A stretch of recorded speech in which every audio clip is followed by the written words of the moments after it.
যাদের জীবনের উপরে আমার আল্লাহ রাজি নেই এবং যাদের কথা শুনতে আমার আল্লাহ রাজি ছিল না। আপনার জন্য যদি নবী পর্যন্ত কিয়ামতের দিন আল্লাহর দরবারে দাঁড়িয়ে বলেছে একে মাফ করে দেন, কোরআনও যদি বলে, সিয়ামও যদি বলে, হবে না যতক্ষণ পর্যন্ত আপনার প্র্যাকটিক্যাল লাইফের উপরে আল্লাহ রাজি না হবেন। কিছু বুঝতেন?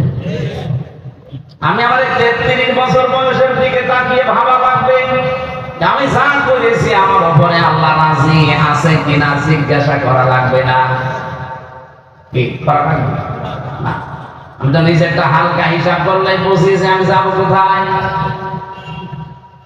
আমার নিজেরটা যেমন আমি এখন হালকা বুঝেছি, আপনারটা আপনি বোঝেন না।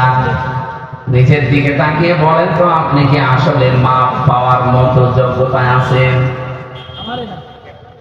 2 নম্বরটা তো আরো কঠিন, রাদিয়াল্লাহু মাওলা। যিনি আপনার পক্ষে কথা বলবেন তার কথা শুনতেও আল্লাহ রাজি থাকা লাগবে। আমি আপনার পক্ষে আন্দাজে কথা বললে তো হচ্ছে না।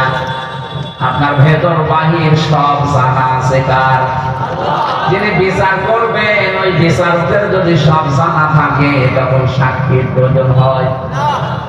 আল্লাহর বিচারে আর পৃথিবীর এই বিচারে পার্থক্য এটাই, ইয়ারাফুল মুজরিমুনা বিসিমাহুম ফায়ুখাযু বিন নাওয়াসি ওয়াল আকদাম। জবান ছেড়ে বলেন ফাবিআইয়ি আলা'i রাব্বিকুমা তুকাযযিবান। পাপিষ্ঠ যারা কিয়ামতের দিন আল্লাহ তাদের মাথার চুল ধরে আর পা ধরে টান দেবে। এই 2টা জিনিসের নাম দিলেন কেন? আমি আয়াতটা পড়ার পরে তাফসীরে দেখেছি কিয়ামতের দিন মানুষের আকার আকৃতি আল্লাহ আসলটা রাখবে না, অধিকাংশ মানুষের আকারে হয়ে যাবে পার্থক্য। কমপক্ষে 10 প্রকার আকৃতির কথা আয়াতের তাফসীরে আছে। 10 রকমের সূরাত আর সিরাত দিয়ে কিয়ামতে আপনি উঠবেন। যতই সুন্দর চেহারা হোক এটা আর থাকবে না। আপনার জীবন দেখে দেখে আল্লাহ ওই চেহারা তৈরি করে দেবে। পৃথিবীতে আপনাকে পাল্টিয়ে দিতে পারত, যেহেতু সম্মান আপনার অনেক বেশি। ওয়ালাকাদ কাররামনা বানি আদম। এই পৃথিবীতে সবচেয়ে বেশি সম্মান আমি আল্লাহ দিয়েছি বনি আদম সন্তানকে। এই জন্য আমাদের আকৃতি পাল্টায় না, তো কিয়ামতের দিন পাল্টিয়ে যাবে।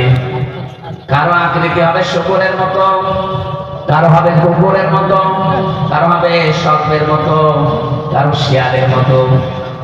আকৃতি প্রায় 10 রকম আমি পেয়েছি। চিন্তা করলাম আল্লাহ এই সমস্ত জিনিসের নাম দিলেন কেন?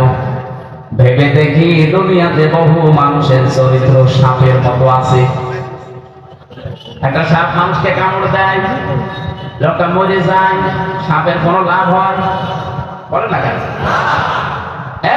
দাদা না,